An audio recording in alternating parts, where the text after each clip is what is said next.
wasn't really doing much with it. Maybe that'll speed things up.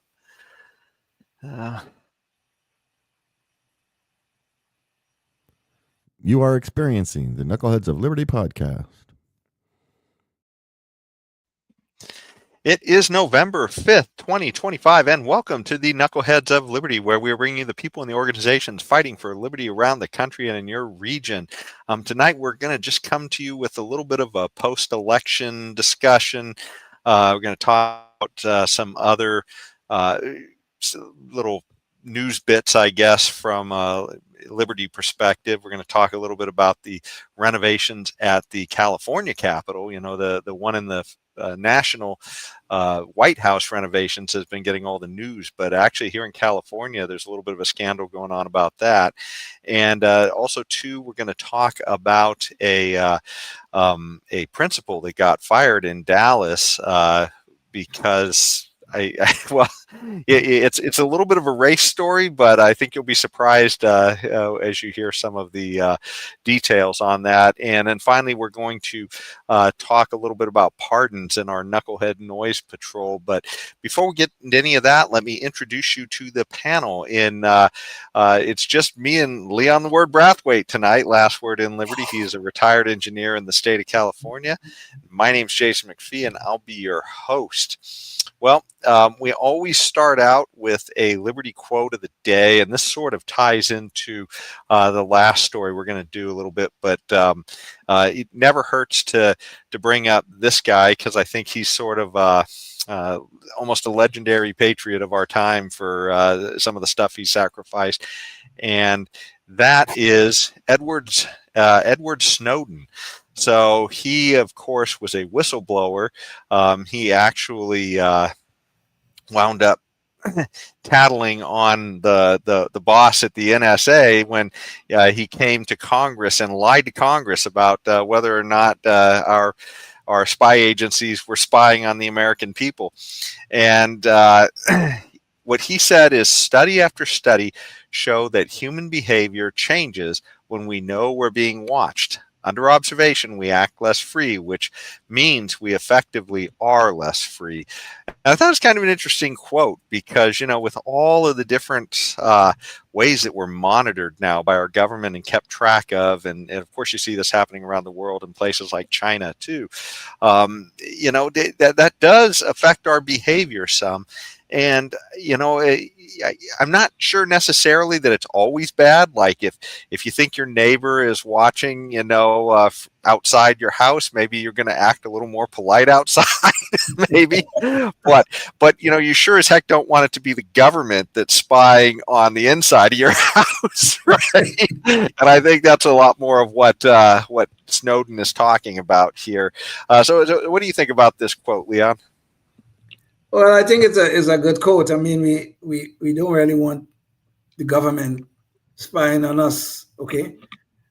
Certainly, we don't want them watching our movements and seeing what activities we engage in without them having some probable cause to do so. We want to truly be free, and which we should underline that liberty means freedom. That we get to exercise those freedoms uninterrupted by the government. The problem begins when the government takes upon itself to decide who and when they should do this surveillance that we see have been becoming more and more prevalent in our society. And I think Snowden is correct in the sense that when we suspect that we are being watched, or we get a sense that we are being watched, or even like if we are being listened, if we suspect that they are listening to us through our phones or whatever else, whatever other means, of course our behavior is going to change. And if our behavior is changing because of either real or perceived surveillance, it is effectively make us less free than we should be. So Snowden is correct, and I agree with him. I know he has taken a very bold stand on this thing. He really have done a great service, a great moral service to the United States. The unfortunate thing of that is that he broke the law to do so. But when your moral conscience stands above the law, then you must take bold action and then bear the consequences. But he's absolutely right. We are less free if we are under surveillance. Yeah. Well, this always it sort of brings up that one saying that you constantly hear people who might defend the government's maybe desire to spy on you and me and our neighbors and everybody else, and that's it. Well, if you're not doing anything wrong, what have you got to hide? Right? Right, But yeah. this is sort of the problem, right? I mean, who decides what is wrong or what's in a gray area? And at some point, it may just be disagreeing with the leader. That's what we find out in a lot of places. So this is something where I think we have to have this privacy in order to remain free. So, well, we must have those checks and balances on the government on their action. I mean, there's a scandal going on right now. It haven't really made the mainstream media. This was something known as Arctic Frost, which was Jack Smith, who was a special counsel trying to persecute Trump, was trying to spy, or he did spy, on sitting U.S. senators. They went to some of the internet service providers, the cell phone service providers, and issued subpoenas, secretly issued subpoenas for the records of certain senators. I think as much as 100 House senators and House representatives were involved. And Leon, was it just the senators, or was it also the president himself too? I thought maybe I'd heard it was the president himself as well. No, I come into that actually. I'm coming to that.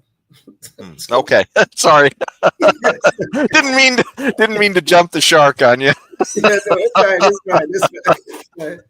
So they in this whole Arctic Frost, they were working on getting the cell phone records of the actually Jack Smith was working on getting cell phone records of senators and some members of the House of Representatives, all Republicans. There's not a single Democrat in this thing. Also, Jack Smith apparently at one time had seized Donald Trump's phone, and up to now we're not sure what was his probable cause in trying to do so. But there was a lot of spying ongoing in the Trump campaign, the 2016 campaign, and to this day we don't know what was the probable cause for those surveillances that were done on the Trump campaign, and this extended into his presidency. Okay, so there's a lot of things coming out about these things right now, but it gets back to the quote. Okay, when we are living in a state being the United States in this particular case, where surveillance is being implemented by the government seemingly at random without good probable cause to do so, we are not free. We are certainly not free. Our behavior will change, and if we are aware of it, that is. But we are not free. Even if we are not aware of it, if the government is spying on us, we are certainly not free if they can do so without even our knowledge. Well, and the other thing too is once government becomes so large and intrusive into our lives, but there's no way any of us can be aware of all the laws that are out there. So therefore, you can't always be aware if you might have accidentally broken a law. I mean, even if it was unintentional, right? Just an accidental thing. And if the government is allowed free reign to just snoop through all your stuff, they're bound to find that you violated something somewhere. Exactly. So, I mean, look at Joe Biden, our former president. He literally had all of these classified documents just sitting next to his Corvette in his garage. He clearly didn't, either he didn't understand or he knew and just didn't care. But either way, it's like, Well, I mean, should the government just be free to come through his house anytime they want, and just in case, right? That he might be breaking some sort of a law somewhere. Maybe he pulled that mattress or what is it? The label off the mattress. Do not remove under force of law. Oh yes, it can make the mattress police the most powerful entity in the country. In the country, exactly. But in the Joe Biden's case, it's actually far worse than we think, and he was not prosecuted for it. But Joe Biden had classified documents, stretching back to his time as a U.S. senator, and those documents were in those SCIFs. SCIFs are those secure areas where senators, at least certain senators, can view classified information. It's a secure area. And the documents are not to be removed from the SCIF. And Joe Biden had documents in his garage that was taken from the SCIF. So that means he actually had no reason to have those things in his garage.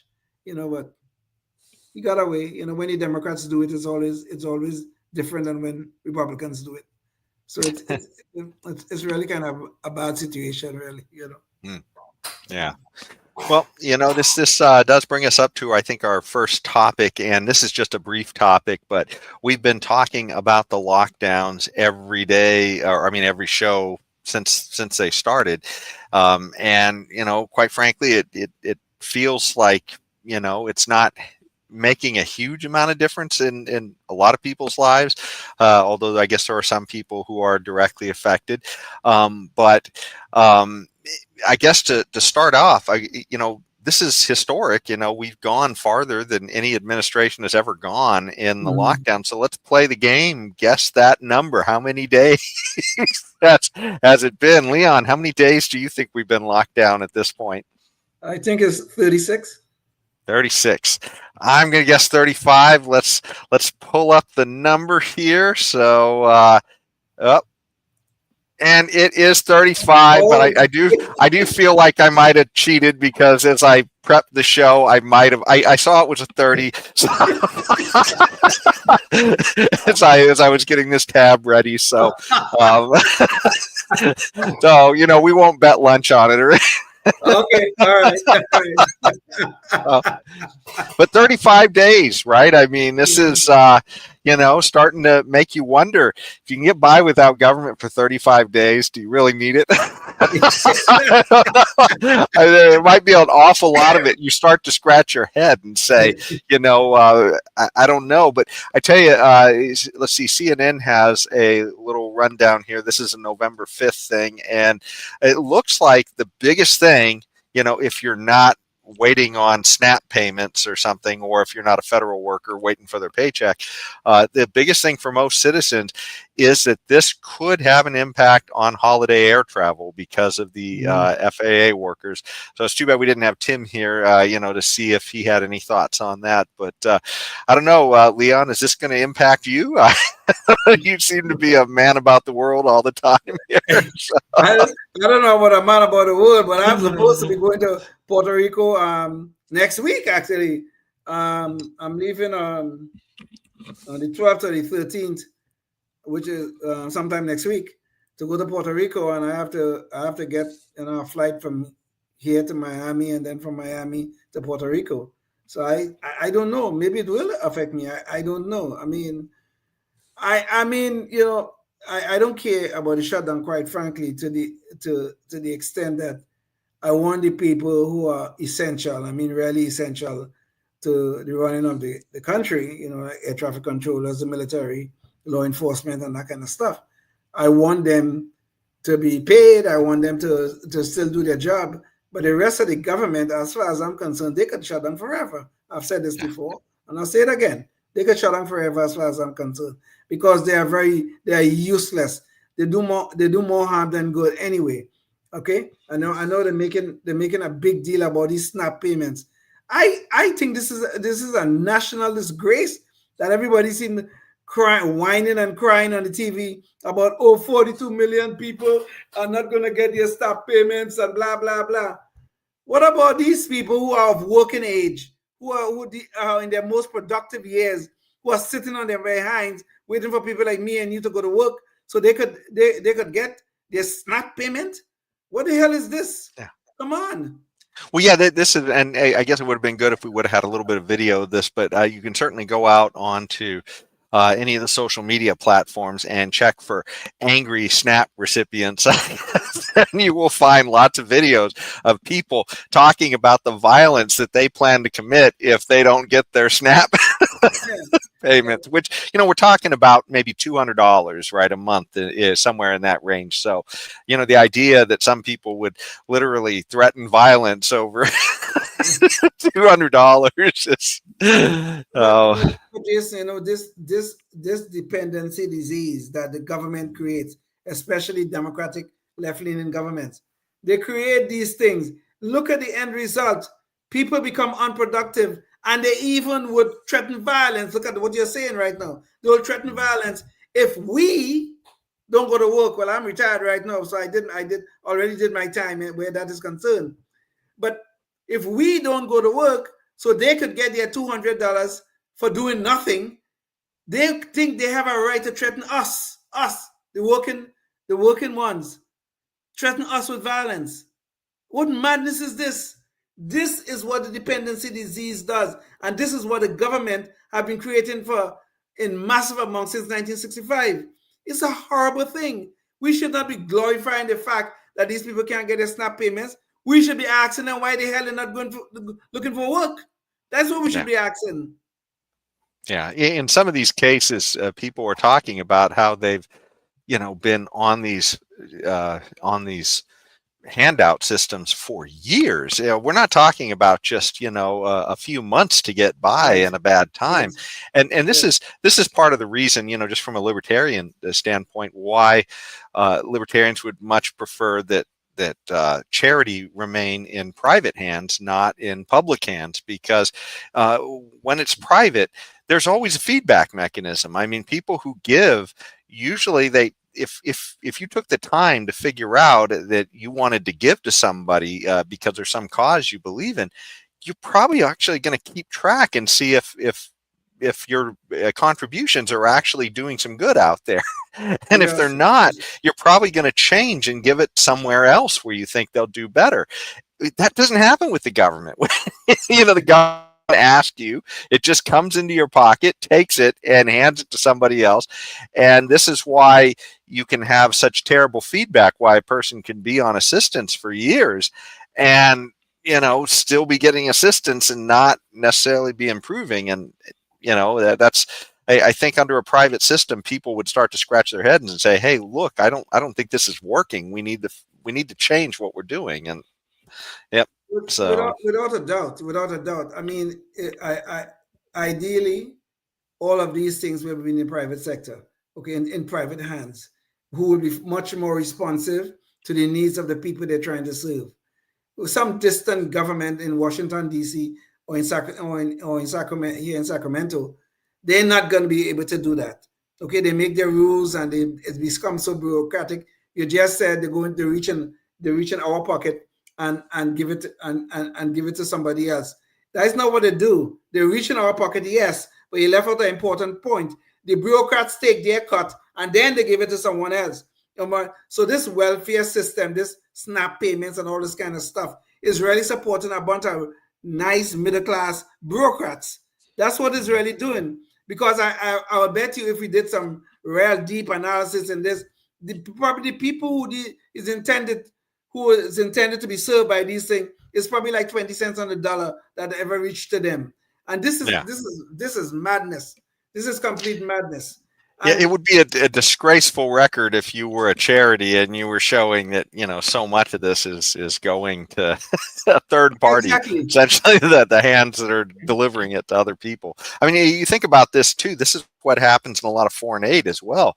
The money is sent to a place where need may have been identified by somebody, but then suddenly the terrible corrupt politicians of that area get their hands on it, right? Because they're the ones in control. So that, it doesn't wind up making it, at least not a lot of it, to the people it's supposed to get to. Yes. So, But this really serves the point that we're trying to get to. What is the purpose of these dependency programs when they are destroying the lives, really and truly destroying the lives of our fellow citizens? Yeah, people say, well, if we take it away, it's so cruel, it's so horrible. How could you do that? Okay, but what is the alternative? What is the alternative? Let these people remain in this state of dependency for generations, and that is happening for generations. People are in this state of dependency, and now their dependency is so much of disease to their body. Now they think they have a right to threaten violence against us, the working ones, the productive ones in our society. This is insane. It is true. It is true. Maybe the government, okay, it's best if we have it in private hands. I totally agree with that. Maybe the government can have some kind of program to help people through their difficult times. Maybe a spouse may die unexpectedly, or some you may get laid off from a job or some kind of stuff and things like that. Okay, I will go along with you for a little while, but don't pass 1 year. Okay, don't pass 1 year. Let's going to help you get back on your feet. Maybe if you want to get a little bit of training somewhere, I'll be willing to do that. You're a fellow citizen. A little bit. Still have a little bit of compassion, even though ideally I don't like none of these programs. But I'm be willing to go with you for a year. Maybe even I'll give you a year and a half. But I don't want to see people in their working years, generations of people in their working years, sitting around doing nothing and then complaining about the fact that I don't go to work, so you could sit on your ass. No. Yeah. Well, and there's a false dichotomy that often gets set up here too, where people who are generally socialists, they tend to think that, hey, if the government doesn't do it, nobody will do it, which is a really odd thing to think about, because a lot of people are willing to give to charity in the first place. But if you don't think people individually would give to charity, why would you think by centralizing, by giving a government force to take stuff from some people and give it to others, that somehow it's going to be distributed in a fair and equitable way? I mean, if you don't trust individuals, why would you trust the government to do it? Exactly. So government's just made up of individuals, right? So and you've given them force and a lot of perverted incentives too when you empower them. And this is usually the cry of poverty pimps, people who get their power from government by essentially saying, hey, I will be the great provider and giver, which really just means redistributor in government. Go ahead. Yeah. Well, yeah. If you elect me, but this does take us to our first big topic of the day, which is the elections, because I tell you, there was speaking of poverty pimps, the Democrats did well last night. And they picked up some big things, some governorships, and a few other noteworthy things. Let's watch this video real quick here to bring everybody up to speed.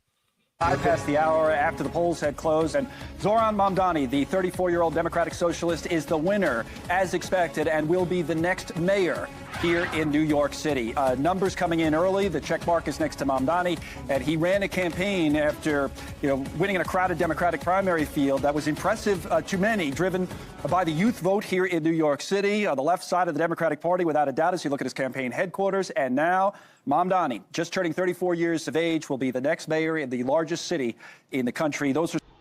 So the Democrats won big last night. The crowning jewels were a couple of governorships and Proposition 50 here in California. And then, of course, the biggest one of all, which was Zoran Mamdani, an avowed socialist, winning in New York. So let's go check out the Democrat Victory Party.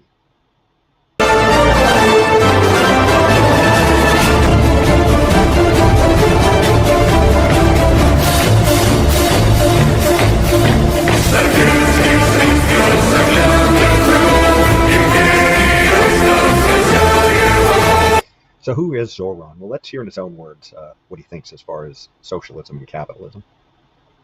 Make it very clear that people cannot eat words. People need to have actual food. People need to have actual houses to live in. People need to have actual schools that they can go to.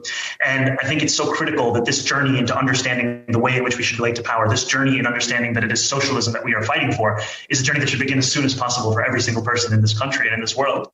There must be a better distribution of wealth for all of God's children in this country. And that's what I'm focused on, is dignity and taking on income inequality. And for too long, politicians have pretended that we're spectators to that crisis of affordability. We're actually actors. And we have the choice to exacerbate it, like Mayor Adams has done, or to respond to it and resolve it, like I'm planning to do. So just resolve it. I mean, like I noticed that if you look in California, we have tent cities all over the place. We have some of the biggest wealth disparity, and in his mind, it's you just resolve it. You know, you the right people. So is he saying that it's that easy? You just simply get the right person in there and you fix it all?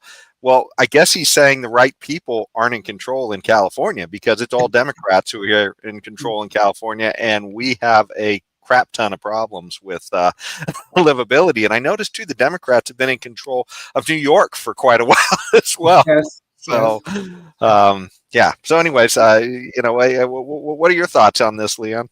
Well, you know, woods, especially woods from people like Zoran Mandani, is very affordable. He loves to talk about affordability. Woods are very affordable. In I guess with all politicians, I guess, because woods are cheap. They're very, very cheap. You see, people like Zoran Mandani, they love to talk about equality and equity and all these things and wealth redistribution. They have no concept of capitalism, why capitalism works, or why the incentive system of capitalism really lift people out of poverty, why that incentive drives people to try to better themselves. He have no concept of this, okay? You listen to his speech last night, and all they hear about all the nice, wonderful, flowing words. Well, he's a very articulate man, I'll give him that. All these nice, flowing, wonderful words about how he's going to bring all these great things to New York. But you know who he quoted? His first quote from his speech was from Eugene Debs, who was a communist. He's long dead now, obviously, and that kind of stuff. That was his great quote from his speech last night. But these people, they always bring about equality. They do. They're always successful in this equality that they talk about so wonderfully. They're always successful at it. But the quality of misery is what they bring. And to hear more about the equality of misery, if you're watching on public access, you're going to have to go online to knuckleheadsofliberty.com and catch the rest of our show there, where we're going to talk about some of that equality of misery that they've been bringing, along with a few other stories and some chicanery here in California with the Capitol renovation and a little bit of a pardon pickle that Trump has gotten himself into. But anyways, back to you, Leon. Yes. You know, one of the things about Mamdani's programs that he had proposed, he want to have government-run grocery stores. He want to have free bus rides, free train rides, and God knows whatever else that he want to make so affordable. He want to do something about rent. Rent is too high, and all these things that he wants to do and stuff. You know, the one thing that he never speaks about? How is he going to pay for all of this? How is he going to pay for all of this? Like Margaret Thatcher said, you always run out of other people's money. That's why socialism never works. And we are just going to see a replication of this in New York. Another failed attempt at socialism. But what is disgusting about that, how much more suffering the people of New York will have to take before they come to their senses.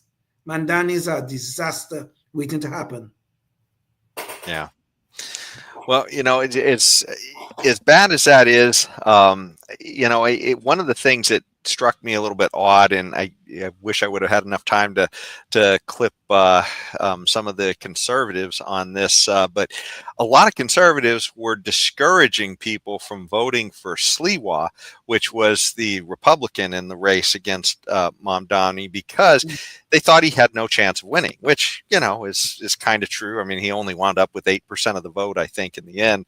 Yes. But Cuomo was the other person who was running. He was a Democrat, but just not an avowed socialist. But the problem is all Democrats are socialist to one degree or another, right? I mean, they're all pushing for government solutions to most problems that could be taken care of privately. And the problem with a lot of these people, I think even Trump weighed in by endorsing Cuomo, I think, in the later the campaign. And there was a lot of pundits like Ben Shapiro and others who were telling people to vote for Cuomo. And to me, that's nuts, right? I mean, if you want your brand to mean anything, to say that, hey, we're different than these guys, why on earth would you back a dirtbag like Cuomo? I mean, this was a horrifyingly bad governor of New York when they went into lockdowns. And I mean, he got a whole bunch of old people killed, lying about, all kinds of issues with the lockdowns and, and the numbers of old folks, because they were literally sticking old folks in these homes, and they were essentially trapping them in there with other people who were sick. And of course, the old people were the most vulnerable. Right. So I mean, you've literally put a lot of them into what effectively wound up being death traps. Yeah. And it's, but and there were just a lot of other things with Cuomo that, no Republican should be happy about. And yet here Republicans are saying, they're endorsing him. They're literally saying, vote for this guy. Well, I mean, if you really want people, who are not very well educated on politics to really check out your brand, don't get caught endorsing people who are socialists, right? I mean, like Cuomo, just, more of an authoritarian socialist, I guess would be the best way to describe him. I don't know. Do you have any thoughts on that before we jump on that? I understood why the act endorsed by Trump at the last end, endorsed Cuomo. It was out of practicality. They were trying to defeat the communist Mamdani. He has a very radical background. His father is a professor at Columbia University, and if you read some of his stuff, I mean, the man is downright scary. In some. You're talking about Zoran's dad, right? Zoran's dad, yes. Zoran's dad, yes. Zoran's dad, yeah. Yes. But I mean, but you're right though. You're right though. We end up with this situation where you're really bastardizing your brand in the name of practicality, which I'm not sure is a good thing. I mean, the whole idea is that win or lose, we should always really and truly promote our brand, whether it's a Republican, Democrat, or Libertarian. We should always promote our brand and take our hits when we get it and take our wins when we get them. But you get in these situations where you're seeing a disaster waiting to happen, and you want to take a shot at somebody else. So it's a practical thing rather than anything else and stuff. Well, I can understand if you're trapped in that place and you have a lot at stake personally in the outcome of that election. I can understand you looking for, hey, what's the least worst position here? But a lot of these conservatives, they're not in New York who are advising everybody to not vote for Sliwa and go for Cuomo. So I mean, it just seems to me you're really. You're really destroying your own brand. And especially imagine if somehow Cuomo had managed to pull it off and win. Okay, well, now how the hell are you going to ever get a Republican in there? Because all the Republicans have now just endorsed Cuomo, and Cuomo runs again, it's like, hey, I've got all their endorsements. Because imagine if that had happened, Cuomo would have been up there talking about, I've got support from Democrats. and from independents and even Republicans. That makes me a great, wonderful governor or no mayor of New York City. Come on. That's exactly what would have happened. You're so right. Well, you know, another thing that I thought was a little, and we talked about this on the show, but Prop 50 passed, and it passed by a fairly sizable margin, I think. And to me, this was one was just a little bit disturbing in the sense that it's you know, clearly both parties are playing this game of gerrymandering, but you know, the thing that really got me about this one is this was one for national politics. There was nothing else on the ballot in California, so they spent $200 million of taxpayers' money just to essentially help the Democrats nationally. Because that's what wound up happening here. It wound up just being a push to get more seats in Congress. Nothing else on the ballot. You know, nothing pushing any propositions or politicians here within the state to do state business. This was literally just something to gain Democrats more power on the national stage, which really I think is kind of a corrupt, you know, just disgusting thing is what they wound up doing. And it's not a guarantee. All they've done is they've redistricted things, and they think they're going to gain 5 seats out of this when the midterms come up. But, you know, if the Democrats destroy their brand too badly, it's possible that enough people may decide, you know, the margins may be so thin, they may actually not get helped by this. So we'll see. I mean, I guess it depends upon how well Republicans do nationally versus how well Democrats running the state are doing at the time.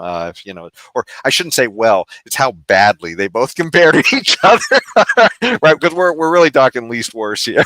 Yes, that's true. You know, I mean, both parties engage in this nonsense. Okay, I mean, Texas did their thing. They think they're going to get 5 seats out of it. Five net seats out of it. I don't know if that will be the case, but you know, it does appear so. But the problem with, I mean, I don't live in Texas. I live here in California. The problem though with this thing, what Newsom did was that, first of all, we have a law, I think it's in our constitution, that there's an independent commission that's supposed to draw the maps. Suddenly we have politicians in the legislature drawing the maps. So I would think that's some kind of constitutional violation right there. Secondly, this thing was done solely to assist the DNC, solely for the benefit of the DNC. I don't think we should be using taxpayer dollars to aid private organizations. This would be true whether this thing was to help the Republicans, to help the Libertarians, or to help Democrats. I don't want our taxpayers' dollars being used to help any party, any private political party. I don't need that. Okay. So anyway, just today, I don't know if you heard, but yesterday, I think the Republicans filed a lawsuit to block the implementation of Prop 50. I don't know if it will be successful.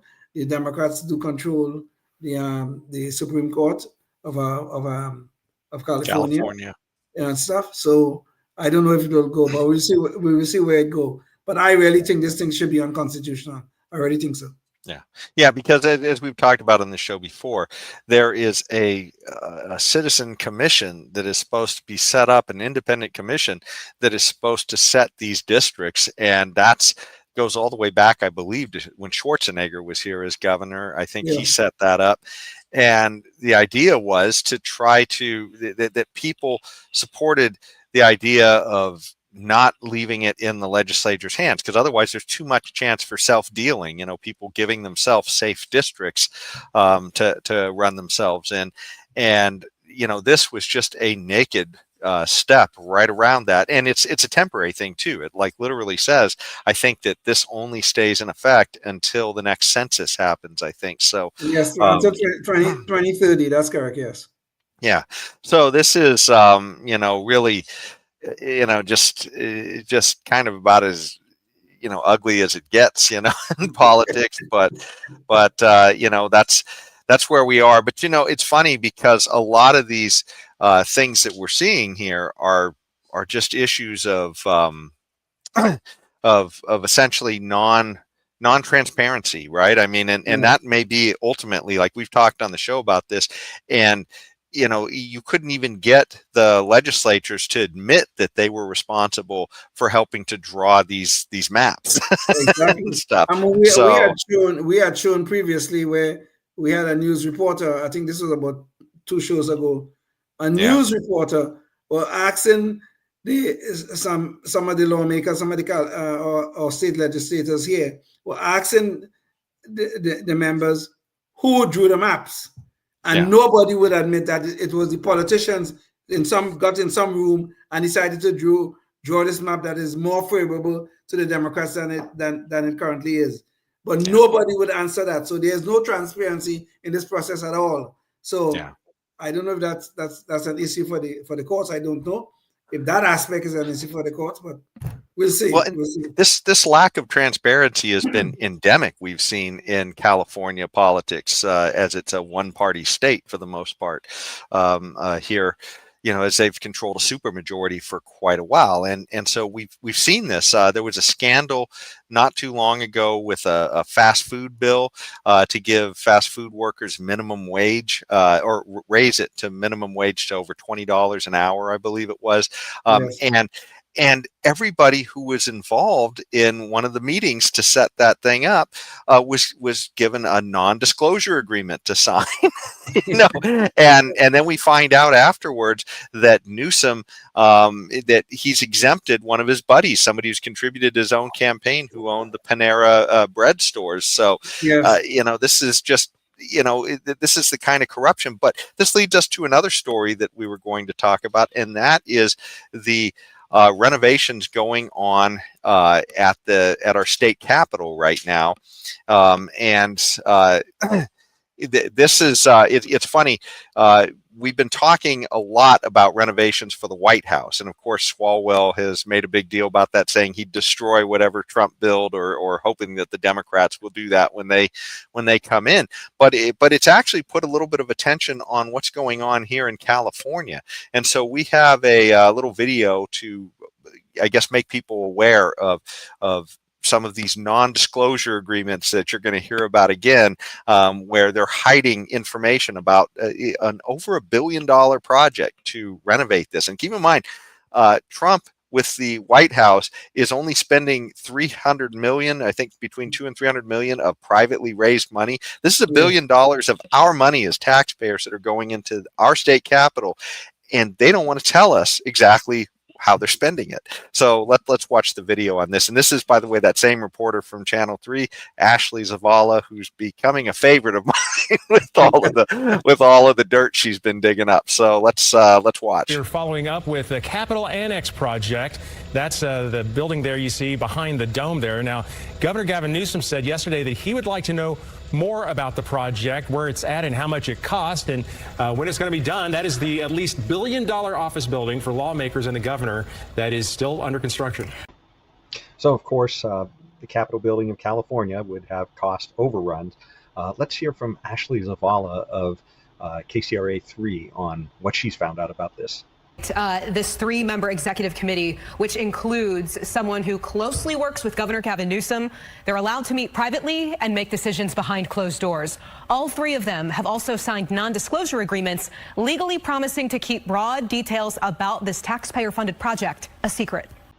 So non-disclosure agreements. So the people who are literally spending the money of the taxpayers of California are not required to tell how they're making decisions about how to spend that money. That seems almost criminal. Let's hear more about it. In fact, I think she's going to get a hold of Gavin Newsom on that. It has been years since state lawmakers have provided an estimated cost of the new office building that's now under construction in downtown Sacramento. They have not been forthcoming about how they're spending taxpayer dollars. Is that appropriate, though? I mean, truly, for the public to not know how much that building costs? That's what I said. You should get that information. I agree, it's inappropriate. In fact, by the way, I didn't know they were not talking to you. I apologize that members of the legislature are not talking to you. They're on recess. I'll check in with them. Let me know. I'm happy to help you try to get access to members of the California legislature with respect, not my branch of government, but I'm happy because as a taxpayer, I'd like to know as well.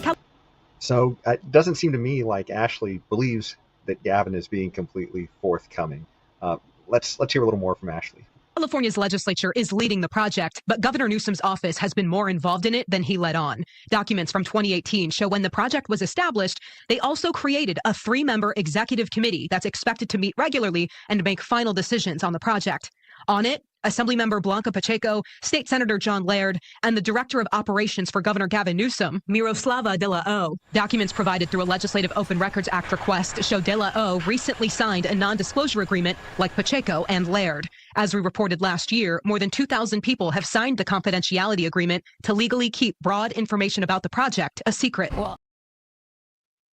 So I just don't even understand that. Legally keep information a secret from the taxpayers. I just nuts to me. By the way, too, this is going to kind of be a norm, I think, in the future. But our governor is such a weasel that I'm just going to keep playing that "Pop Goes the Weasel" song every time.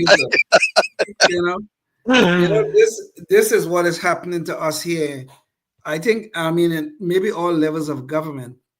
But this one is particularly, it hits us particularly hard because we are both taxpayers here in California. I think the message that these politicians here in California are trying to give to us is pay your damn taxes and shut the hell up, is what they're trying to tell us. That they think they could spend our money, $1 billion. That is what they're telling us. Who knows what it will be by the time this project is done? They could spend all this money. They could cover up the progress of the project because they have like over 2,000 people have already signed non-disclosure agreements to keep this thing a secret. This money we're talking about is not Gavin Newsom money we're talking about. These are our hard-earned tax dollars that we pay to the government so that they can be good stewards of it. And now they want to cover it up. They want to hide it from us. So who the hell are we? Who the hell are we? We are not voters and taxpayers in this state that we cannot know these things. My God, we're in real trouble here if this is legal. I can't imagine that it is. Go ahead, Jason. I'm sorry. This brings me back, though, and this, not the particular quote, but this gentleman here, Mr. Edward Snowden, because think about what's happening here, right? They've set up a situation where they're forcing you to sign these non-disclosure agreements to do work for the government, and then work that should be transparent, right? I mean, that's the whole point, right? It's one thing to say, hey, if it's maybe there's some conversations that are being had that maybe that there could be confidential business information possibly, and so maybe there's a few checks that need to be made, but generally most of the stuff should be transparent. And the idea that this is a public building, what could be something that you need to hide from the public about building a public building? We're not talking about something where you're regulating a business and maybe that business is sharing some information about their business that they don't want disclosed to their competitors, right? That would be an example of confidential business information, and there might be a reason to filter that before the public gets it. But we're talking about building a public building. Why would you need to have confidentiality in building a public building? I mean, this is just nuts. The stuff we're seeing. And so the reason I brought in Edward Snowden back again is that suppose, why would you put these agreements out there unless you're worried that people are going to talk, right? Talk about something that they should be able to talk about, right? To be able to say, hey, we're working on this public project and this is what we're doing here. I mean, so I don't understand what the issue is for a non-disclosure agreement here other than to persecute people who might be whistleblowers at some point. Exactly. Right? But what you're really talking about here, Jason, I totally agree with you, but what you're talking about here is they are trying to silence speech. This is a government trying to silence speech. It's not to say we're talking about classified information or, like you say, a company may have some sort of trademarks, or they have some sort of other things that they may not want to disclose to competitors. But that's a valid point if that is the case. But that's not the case here. None of the non-disclosure agreements, as we know them, involve things that you don't want your competitors to know. It involves just everybody working on this project. Over 2,000 people so far have to sign these non-disclosure agreements, and in it says you could be sued for damages if you speak about it. Okay, so the government in this particular case is trying to silence speech. Yeah, this is a clear violation of our rights. Seriously.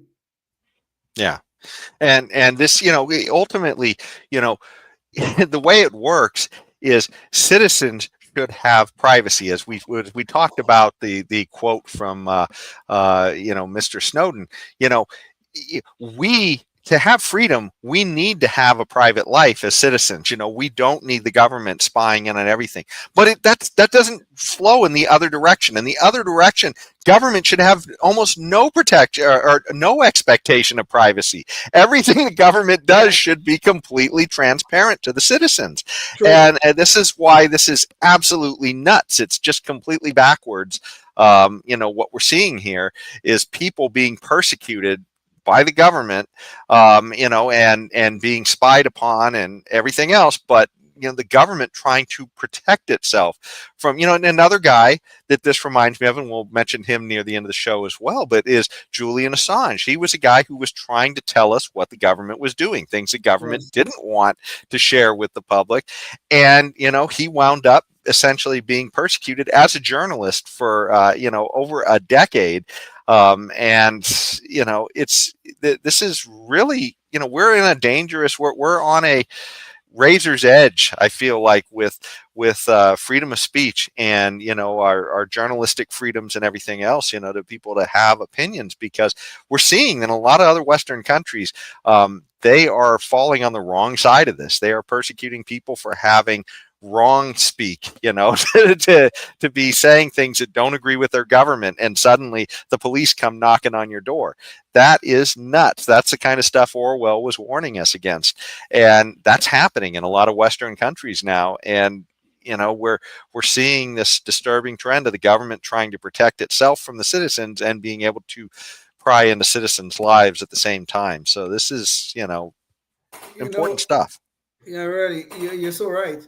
You talk about some of these Western governments who are doing that. In the UK right now, it's very, very bad, where people make posts upon the internet, and next thing you know, some police is knocking on your door.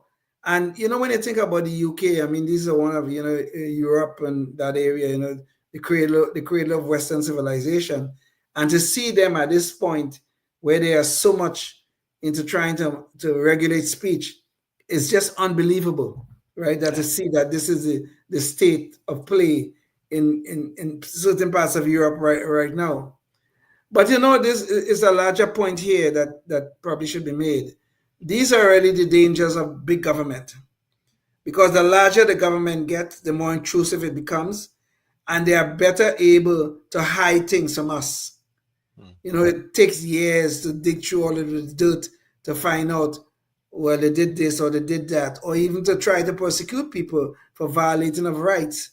Okay, it's just so horrible that the government have become so large and so powerful in our lives that they almost becomes an entity unto themselves, where they are not an entity for the people, by the people, or anything like that. They are now separated themselves from us, and they now want to protect themselves, just like you just said. So if we don't do something to steer our state of play, to steer it away from that iceberg out in the ocean, we're going to hit the iceberg. And we know what happened to the Titanic as a result of striking the iceberg.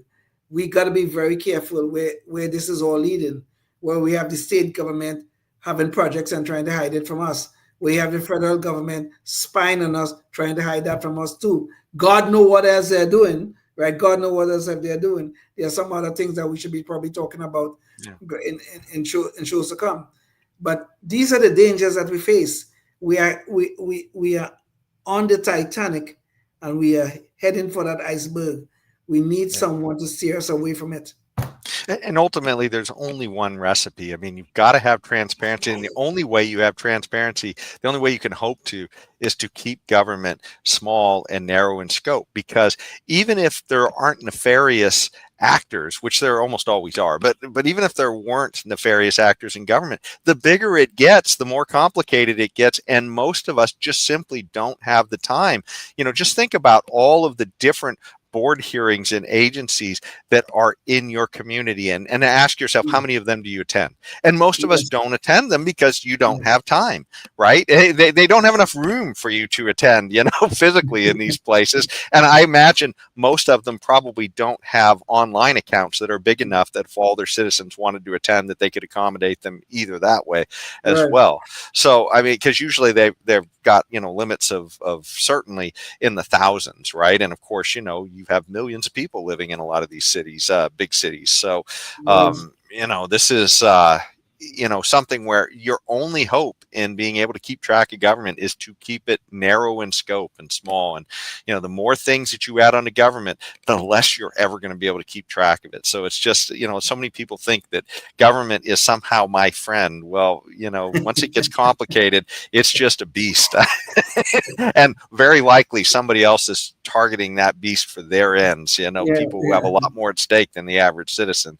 You know, the concentrated interests are the ones who are going to be pulling the strings in the end. So, as Ronald Reagan said something like the following, maybe I don't have his exact words, but when he says some of the most terrifying words they have in the English language is, I am from the government, I'm here to help. Yeah, okay? Exactly. Yeah. Sadly, there's quite a few people who just aren't educated enough to be scared when they hear those words. That's kind of a sign of the terrible job our school system was doing, which leads us to our next story that I want to talk about here.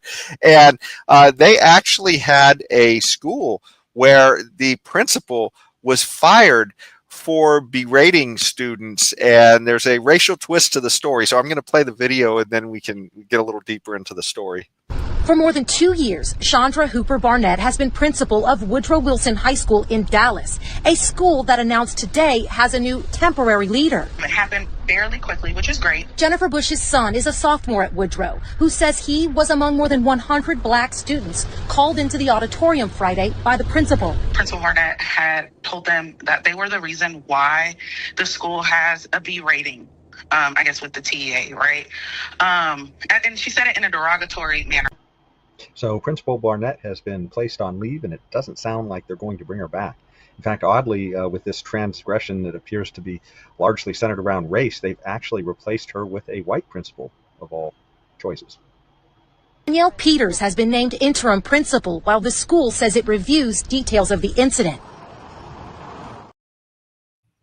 So this is kind of an interesting story because this I give you a little more background than what we heard in that piece, but this woman had been, her name is Barnett, I think, and she had been the principal of the school for about 3 years, and she had actually brought their grade point average up from about a C to a B in the school over that period of time. So, I mean, this was a woman who was actually doing her job to some degree until she ran into this buzzsaw. And this is kind of an interesting issue because I don't like the fact that if we were in a completely neutral world, that she brought in people by race and said, hey, you guys are the problem. That to me, that's not cool generally. But think about it this way too. That's all the schools have been doing for the last several decades, is dividing us by race. And this woman is playing within the rules of the system that she's got. I mean, just to remind everybody, we just had this Harvard case that went in front of the Supreme Court not too long ago about admissions into Harvard. And because Black students and Hispanic students were not scoring as well on the objective tests. They decided to make up new metrics on personality ratings, or personal ratings, they call them. And surprise, surprise, blacks and Hispanics all seem to be much more personal than Asians and whites. Asian and whites. Yeah. Right. I knew there was something wrong with you white guys. I knew it. I mean, this is the kind of stuff a guy like Hitler would have been all into, right? Thinking that you could divide everybody by race and assign all kinds of characteristics to them. That's exactly what the left has been doing in a lot of these cases. So I think this is kind of an interesting story. Just in a sense, I think if we were living in a libertarian society, we'd have private schools, private standards, and this wouldn't be an issue. People would simply go to the place they thought served them best, and people would filter people, based upon criteria that made financial sense, right? Because if you're at school and you're turning away all of these smart people, you're not going to do as well as other schools that actually accept them. So there's issues here that are could take care of themselves in a private market, but because we're stuck in this government system and race has been injected, I don't know, Leon, what do you think? This, to me, it seems like they've, it's a complicated story here. Israeli is a complicated story. I really have all kinds of problems with any divisions by race in our society, especially if those divisions are being done by the government. But this is a public school, as far as I understand it. I really have problems with it regardless, because that is just left over from Jim Crow. The further problem I have here is the hypocrisy involved with this. Now, this woman is being punished because she brought about over 100, I think they said over 100 black students into the auditorium, and she, berated them for not pulling their socks up, and so to speak, and getting better grades so the school could have a better rating overall. But if that same woman had done that same thing, and all the students she brought in there were white, it would not even have made the news. Okay? And she certainly would not have been placed in suspension. Okay? So this is the hypocrisy that's involved. And I'll even go further. This is a racist hypocrisy that's involved. That she could have done that same thing to white students, and it would not have been a problem. So this is where this whole Jim Crow monster again rears its head. That we are dividing students by race, and we think this is something wonderful when it's done in the name of promoting the culture of the non-majority. That is great and wonderful. But if we divide them by race, and we have to tell them, well, they ain't doing good enough to keep our school looking good, well, no, that's a problem. Well, and Leon, by the way, the term, just in case you're watching and you're come from another planet and haven't heard this, is DEI, diversity, equity, and inclusion is what they call this nonsense now. Exactly. And the crazy thing is, if you heard one of these people, one of these cult lunatics who believes in this stuff, and you brought in a group of 100 black students, they would say, what a diverse crowd. Exactly. You brought in 100 white students, they'd say, that's not diverse. Right? Diversity. This is, just nuts, right? But anyways, that's the kind of insanity that we're dealing with here. And I agree, Leon. I mean, if it's government, there should be no irrational. We should try and eliminate all irrational bias and just try and have a metric that's objective and let people fall where they will. And if we're seeing people of any group that are falling to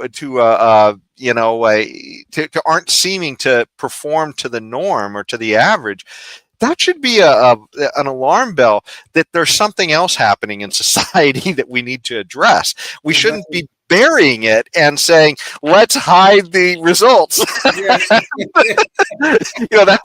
doesn't help anybody in the end. We need to understand why this is happening and not just bury it, and because it's an inconvenient truth, I guess, or something.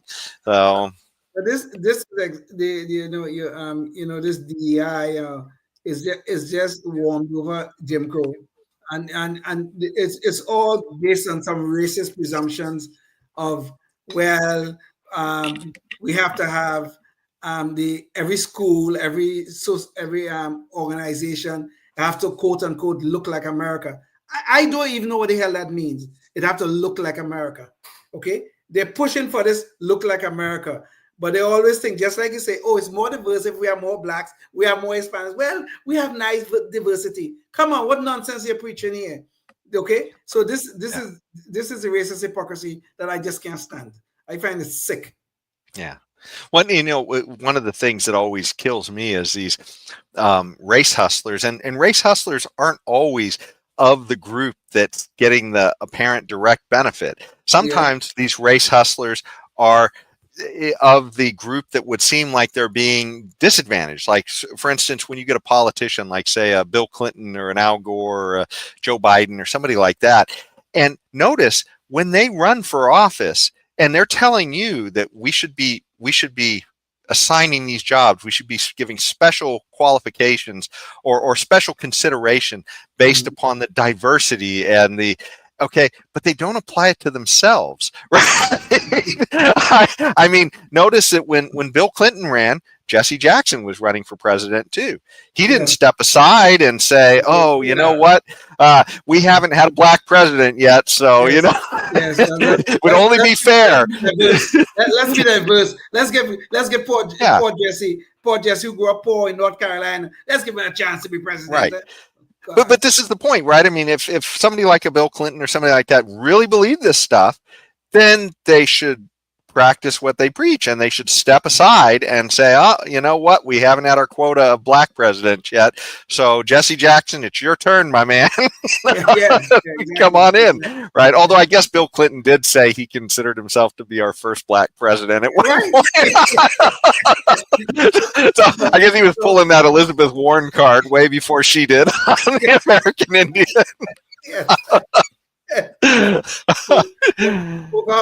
Pocahontas was a Native American until we found out that the Native American blood in her was probably less than 1% of 1% of 1% or something.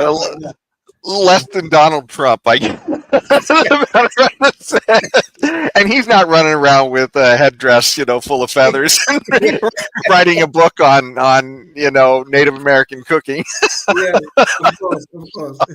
I mean, this is sickness, This is a real sickness, This race hustling that they give it all these nice names. First it was affirmative action, and then it was diversity, equity, and inclusion. It's such a nice, wonderful thing. And then they're always talking about marginalized people. All this damn nonsense. We are all human beings. Let me make news here on the show, Jason. We are all human beings. Okay, we have different wants and we have different needs. Just because I may share a skin color that is closer to someone than it is to you, it doesn't mean anything at all. Nothing. Okay, it just means that we are two human beings who live in America, and we should have all the rights and privileges as everybody else. That's all it means. It doesn't mean nothing else. Well, and it's sad because, a lot of this stuff is a tit for tat thing, I think.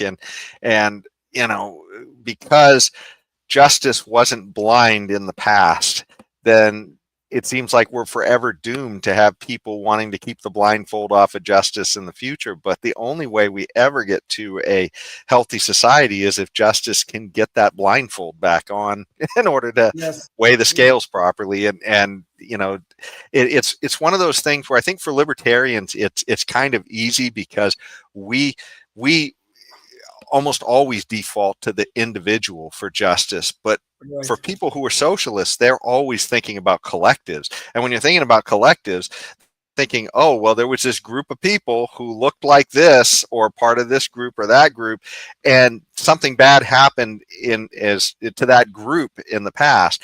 Well, that means everybody who looks like the other group now needs to be penalized. Right? Yeah. And so we can even out the groups over time. And I mean, that's that is such an affront to individual liberty that, that just cannot be there's no way out of that hole. If you start digging in that hole, you never get out of it. You gotta just put the shovels down and say, hey, Leon, you're an individual, and I hope you see me as an individual, and let's just try and respect each other as individuals and get along, right? So one of the most disgusting arguments that is going on right now is reparations. You know what these damn fools want now? They want people who were never enslaved to get money from people who never enslaved them. That's what they want. Yeah. How racist could that be? Is there anything more racist than that? Yeah. Than to take money from people who committed no crime? Yeah. Well, and think about this too. Now they are trying to differentiate a little bit some of these programs and say, well, if you black but you've been here a certain amount of time, right? So they are trying to take care of some of that. But the issue is that there's some people, right? You can't tell if somebody, I mean, this is the whole thing about individual justice. You can't look at somebody's skin color and tell whether or not they were a villain or, and then to top it off, we're separated by generations too in the past. But to just think you can look at somebody's skin color and immediately separate them into a group, there's a lot of people who didn't live in this country and just, they're being expected to pay for the sins of a person who, may have been a slaveholder from 300 years ago or something, right? And, maybe that one family, maybe they had descendants, maybe they didn't, but, maybe there's some form of reparations in that generation if you can get government to turn around at that time. But when you start getting out generation upon generation upon generation later, well, I mean, should we go back to debtors' prisons too? And we find somebody who ran up a debt and then just grab their kids and throw them in jail until they pay off their parents' debts? I don't, I can't even see how this could even work. Okay, even if it is to say we're going to take this racist path, but I can't see how. Let's take Barack Obama, say for instance. Okay, Barack Obama's father, a black man, born, raised in Africa. Okay, so he had no connection to slavery here or Jim Crow. Or Jim Crow. He have none. Yeah. His mother's family was and I'm talking about the ancestors in his mother's family. They were slave owners. So should Barack Obama, who claimed to be our first black president, should he have to pay for people, or should he pay reparations to other people, or should he receive reparation payments? Should he? I would say no. I don't think any. Well, I don't think he should pay or he should receive. Okay, because he's an individual now. Whatever his ancestors did on his mother's side, they did, and that was their sin. If we could have prosecuted them for holding slave, we could have go back and dig them up in the grave and bring them to court and prosecute them. But we can't do that. Yeah. Well, and this is the thing, right? I mean, you brought up the key issue here. To have any kind of a regulation or a law, you have to be able to measure when you're in compliance, right? I mean, when you're meeting the goals or whatever it is of that law.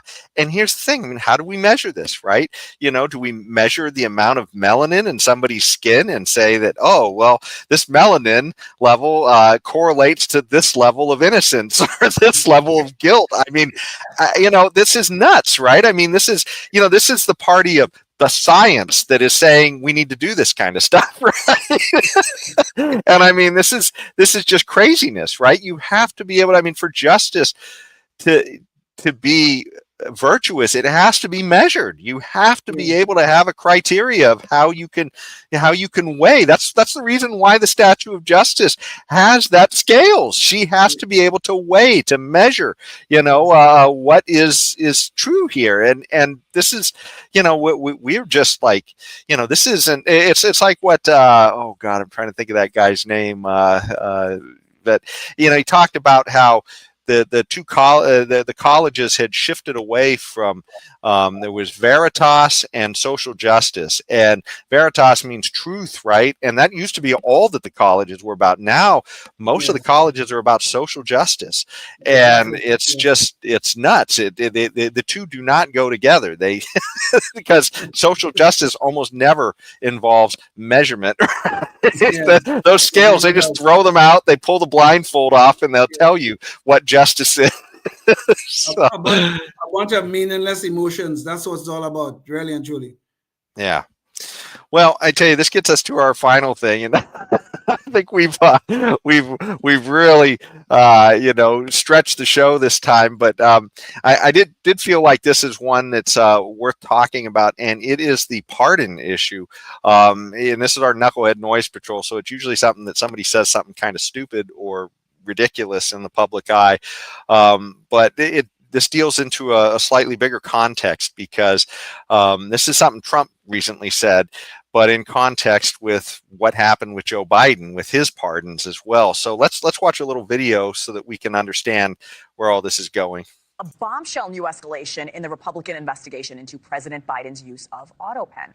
The House Oversight Committee releasing a new report, now demanding the DOJ look into every executive action the former president took while in office. Of course, the crux of the issue in the Biden auto pen scandal is whether or not Biden even knew what he was supposedly signing, or just other people signing without his knowledge. Now, let's go hear what the report has to say. New report, House Oversight Republicans are claiming that their investigation did find evidence that former President Biden declined both physically and mentally, and they accuse Biden's staff of covering that up. Democrats, of course, disagree with both of those claims.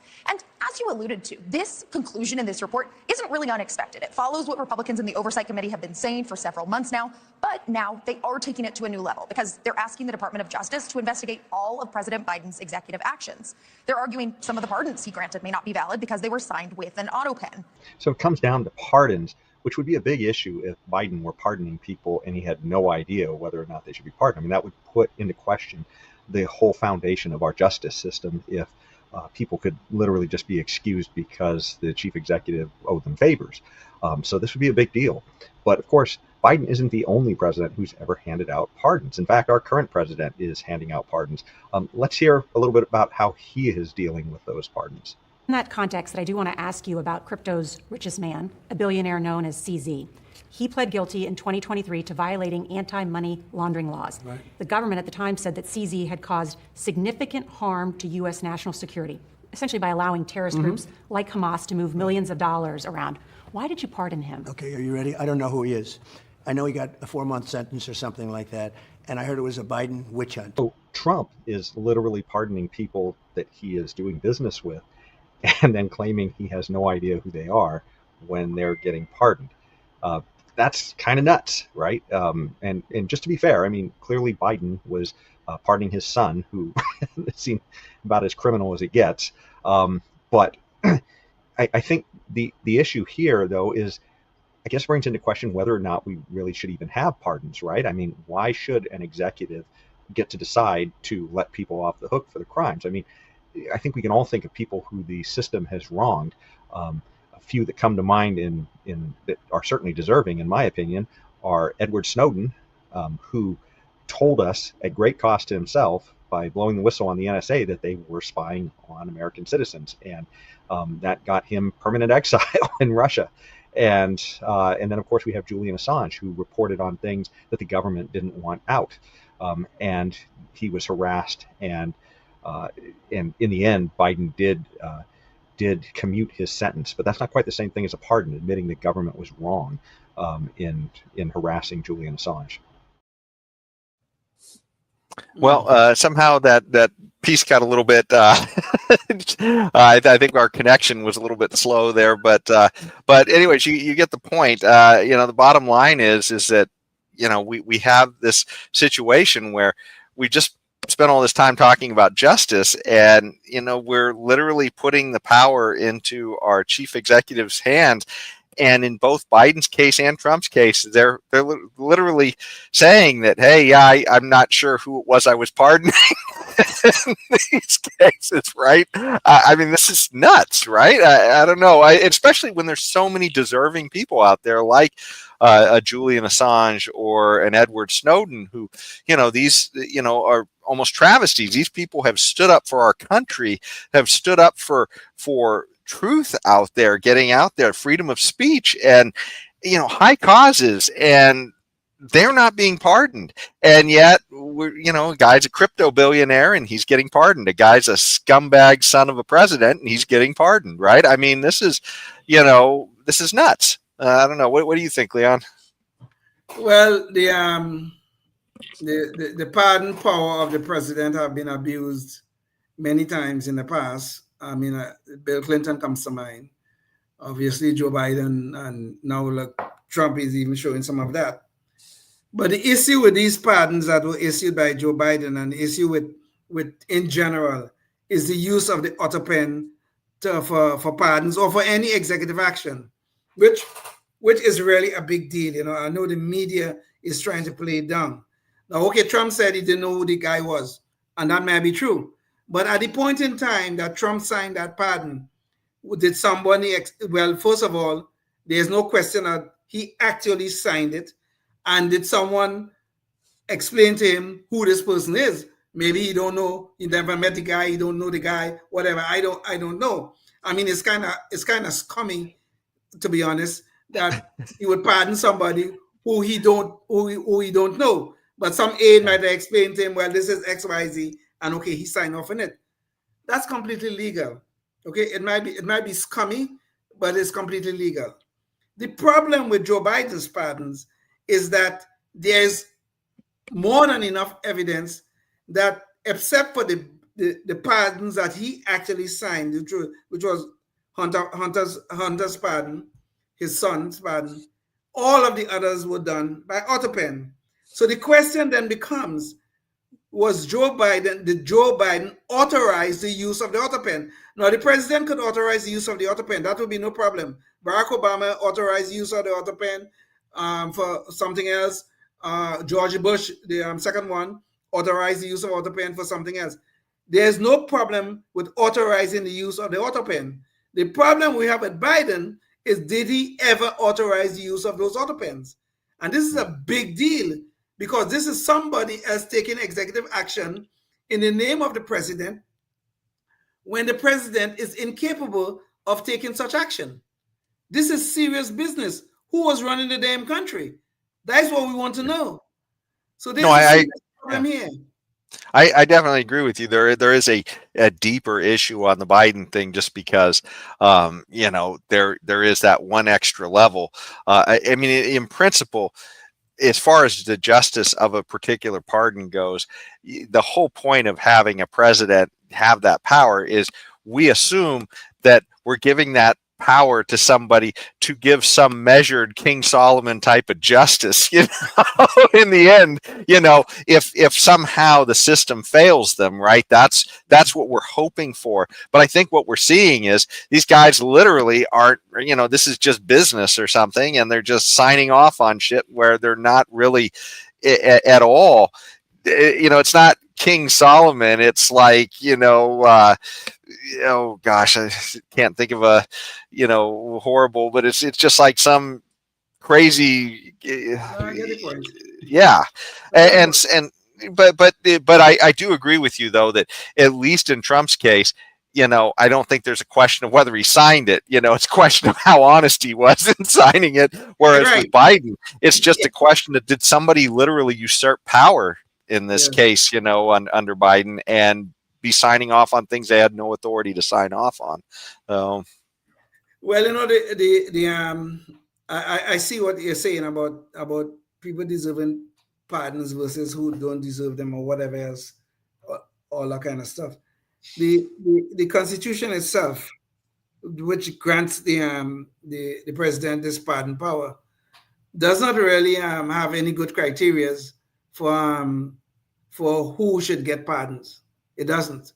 All right, is that if somebody committed a crime against the United States, they could be pardoned. And this is at the discretion, essentially, of the executive, which is the president in our case. I mean, usually they go through a process and they vet all the people who could be potentially pardoned, and then it goes to the president and blah blah blah and all that kind of stuff.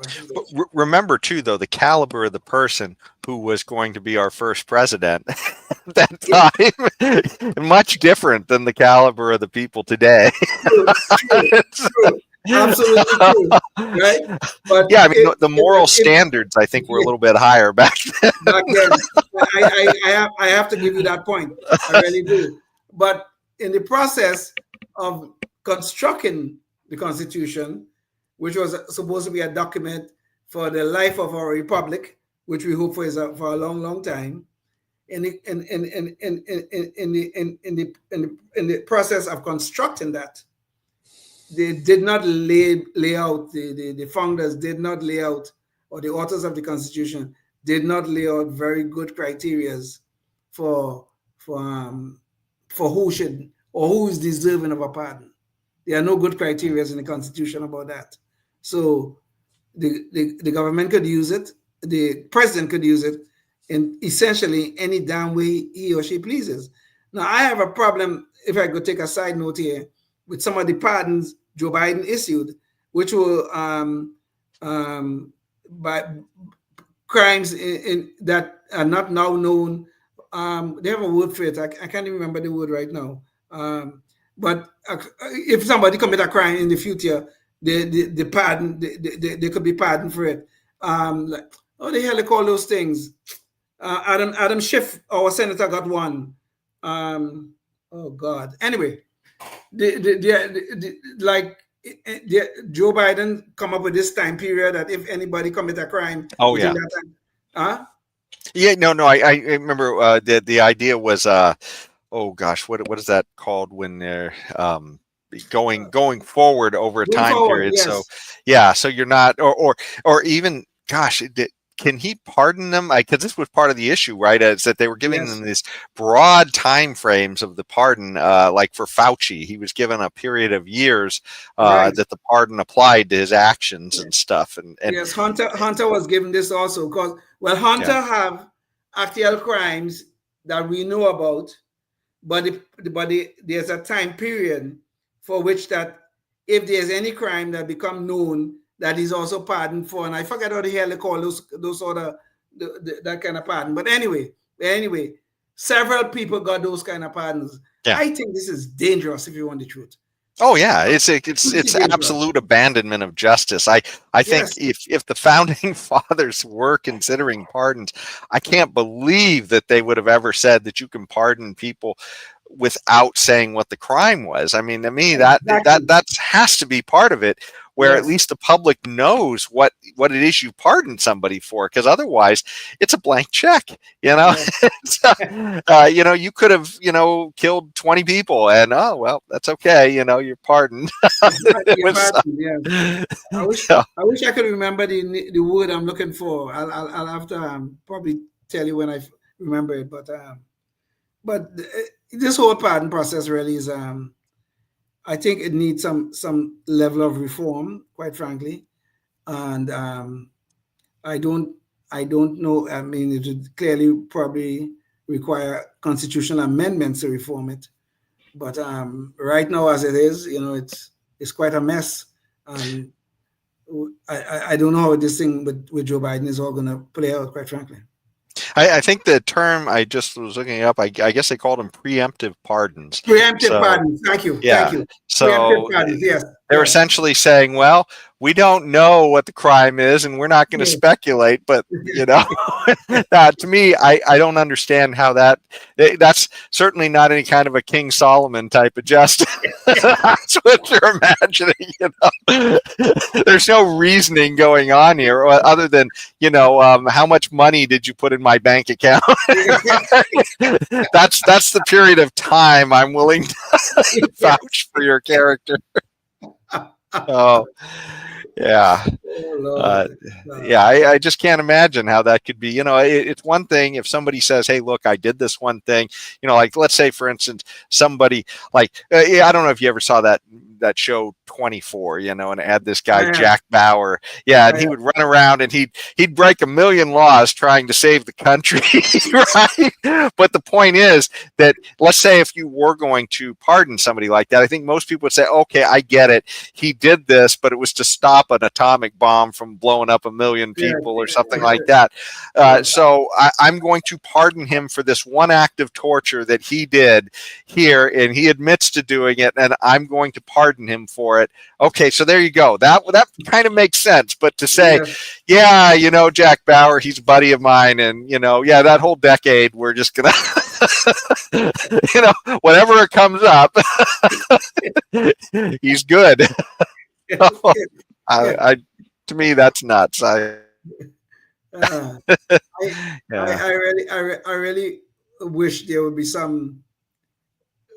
We could get some closure on this whole issue of pardons. I don't know if I don't want to take away the power of the president to pardon, but some sort of reform that probably more refine the use of that pardon power, because it could be abused. It really could be. Yeah. Well, and that's why I think, all these cases, it's just, man, you concentrate power in government and it almost always gets away from you. I mean, I think most people are imagining that they are concentrating that power because they're imagining that they would do some good with it. But a lot of times the people who wind up in control of that power are people like the last two presidents who are just going to tell you right to your face, I don't even know why I pardoned that guy.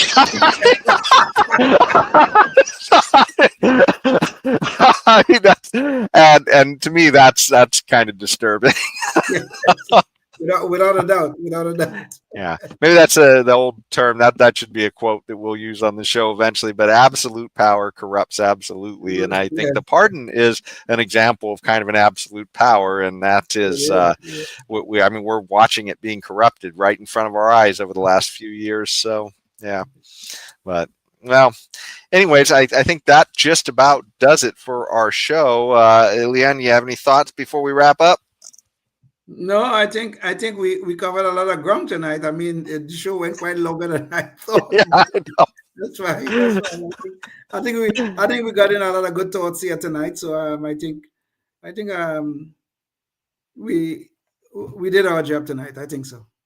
Well, we did an awful lot, and if we offended anybody, hopefully you'll just give us a blanket pardon for the 90 minutes you've been watching.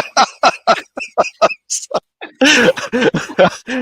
thanks so much for watching, and until the next show, think about what you could do in your community to advance the ball for liberty. Hopefully we'll get some guests on our show again soon who've been pushing for liberty in their communities, because I think it's always great to talk to those people so that hopefully they'll inspire you to do the same. But check out some of our old shows too. We've interviewed quite a few people who've been doing things in their communities. But until the next show, think about it in your community, because boy, I tell you, if you don't take a stand, you can see that they're coming for our liberty in every direction. So until next time, stay tuned and stay free. Yes, indeed. Life, liberty, and the pursuit of happiness, always and forever. Thank you for listening to the Knuckleheads of Liberty podcast. Find us on Facebook, Rumble, YouTube, your favorite podcast network, and at knuckleheadsofliberty.com.